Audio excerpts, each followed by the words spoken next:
The movie starts with Iris lying in bed, looking sad while her husband sleeps beside her. She quietly gets up, takes a knife from a drawer, and leaves the house without her phone. Iris drives through a dark forest, parks her car, and climbs a rocky mountain. At the top, she places her son's toy boat at a small memorial and looks at a photo of him. With a heavy heart, she carves the letter M for Matteo into a tree. Suddenly, she hears a faint noise, but it's just the wind. She looks over the large forest below and seems to think about ending her life. Just then, a man named Richard shows up and asks about the memorial, but Iris doesn't say anything. She looks down at the cliff again, and Richard jokes that if she's thinking of jumping, she should at least tell him her name. She stays quiet. Richard shares his story, saying he used to love cars until a terrible accident in college. He and his girlfriend, Chloe, were fighting right before it happened, and he wishes he hadn't said what he did. He tells her he spent 2 painful months in the hospital afterward. Iris quietly says she's sorry, and then she opens up about her son, Matteo. Iris shares how her husband was carving their initials into a tree while Matteo went to find sticks for roasting marshmallows. Matteo had been confident he would find them quickly, but Iris didn't believe him and went to pick wildflowers instead. She remembers how they didn't hear when Matteo fell. Richard tries to comfort her, saying that being broken doesn't mean there's no hope. When he gets ready to leave, Iris finally tells him her name. Richard reminds her that what she does next is her choice and points out how beautiful the day is. Iris decides to follow him, and they walk down the mountain together. At their cars, Iris thanks Richard, and he asks if she'll come back to the cliff. She promises she won't, at least not today. He smiles and says that's good enough for him, then heads to his car. As Richard is about to leave, Iris sees that his car is parked too close to hers. Richard steps out with an unusual umbrella. When she asks if it's for the rain, he just says, "You can never be too prepared." Suddenly, he presses the umbrella against her stomach, and she feels a jolt of electricity. When Iris wakes up, she finds herself tied up in the back seat of Richard's car. She panics and tries to call her husband using her smartwatch, but Richard tells her there's no signal.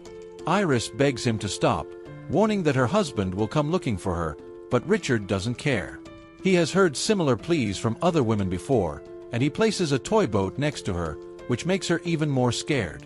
Thinking quickly, Iris uses the hidden knife to start cutting the plastic ties on her wrists. To distract him, she asks about his girlfriend, Chloe, but Richard avoids the question and asks about her son's name. She tells him it was Matteo. When she asks if Chloe was pretty, Richard agrees and says Iris reminds him of her. Nervously, Iris asks what he plans to do with her, and Richard says he has a place in the woods where he wants to braid her hair. At that moment, Iris breaks free and lunges at him, causing Richard to lose control of the car, crashing it into a tree. She tries to escape, but he grabs her by the hair, and they struggle fiercely. Richard catches up to her and blocks her way. He stops and asks if she feels any different yet. Confused, Iris tells him to stop playing games and explain himself. Richard then reveals he injected her with a drug that will paralyze her. In a scary tone, he explains that in the next 20 minutes, she will first lose her grip, making it hard to hold things like a knife or phone. At 10 minutes, her legs will start to tingle, and by 15 minutes, they will stop working altogether. Iris feels scared and weak, realizing that in 20 minutes, she won't be able to breathe well and will lose her voice as her body shuts down. Knowing she must escape, she runs, but her knife slips from her hand because her fingers are losing strength. Stumbling through the forest, she sets her watch for 20 minutes and tries to remember how she taught her son, Matteo, to count. But the happy thought fades when she sees Richard calmly waiting for her, saying they will have the whole weekend together. After an hour, she tries to run again, but her fingers won't cooperate, and she drags her foot through the forest. With only a few minutes left before her legs give out, she fights to stay on her feet, desperate to escape. Now weakened, she has to crawl. Richard is close behind, calling her name. She finds a hollow tree trunk and hides inside, but it's filled with ants. The pain makes it hard to stay quiet, and she cries out. Richard hears her and starts moving toward her. She jumps into a nearby river, which carries her downstream until she washes up on someone's lawn. Barely able to move or breathe, Iris lies there helpless. An elderly man sees her while cleaning his yard with a leaf blower and comes over. He asks if she can speak, but she can't open her mouth. He moves his finger in front of her face, and she follows it with her eyes. Understanding this, he asks if she can hear him, and she blinks once to say yes. When he asks if she's hurt and can't move, she blinks twice for yes. Realizing she needs help, he promises to take her inside and call 911. She blinks once to agree.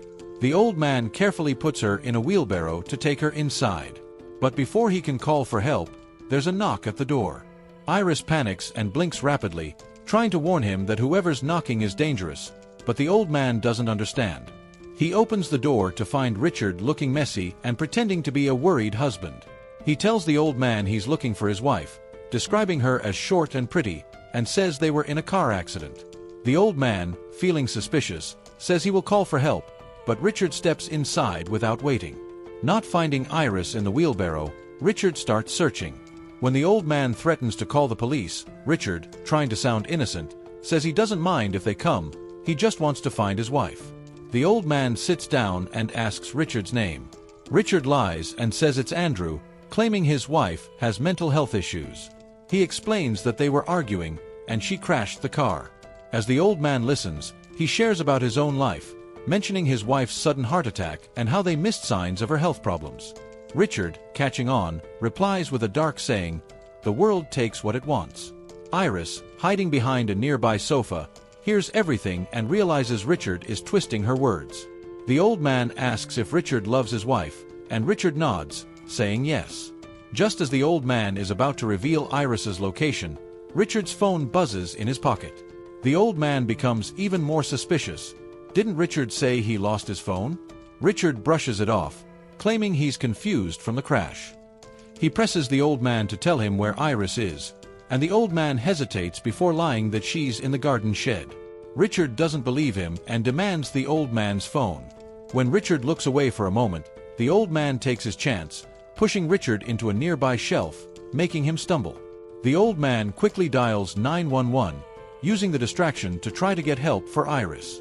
After struggling with the old man, Richard grabs a knife, taunting him about how his actions might have hurt his late wife. Just as the old man is about to hit Richard, he stabs the old man in the foot and then stabs him multiple times. Not finding Iris, Richard decides to set the house on fire, pouring gasoline around and throwing in a lit match. Iris, trying to get Richard's attention, manages to pull down a window blind. Richard sees her and realizes she's inside. He goes back into the house, carries her out, and puts her in his car. Richard coldly says he's never killed anyone before, but jokes that there's a first time for everything. Suddenly, Richard gets a call from his daughter, Olivia, who excitedly tells him she got good grades.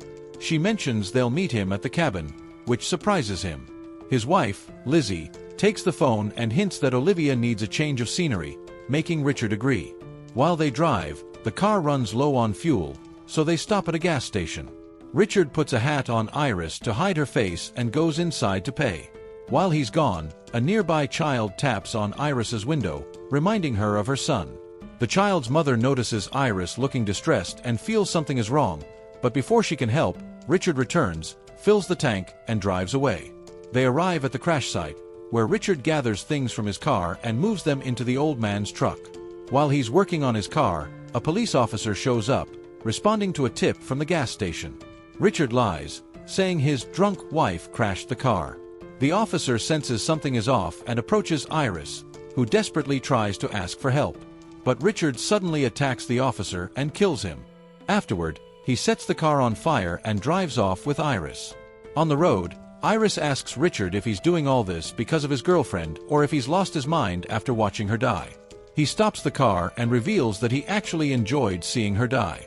Shocked, Iris tries to appeal to him, reminding him of his family and begging him to stop before it's too late.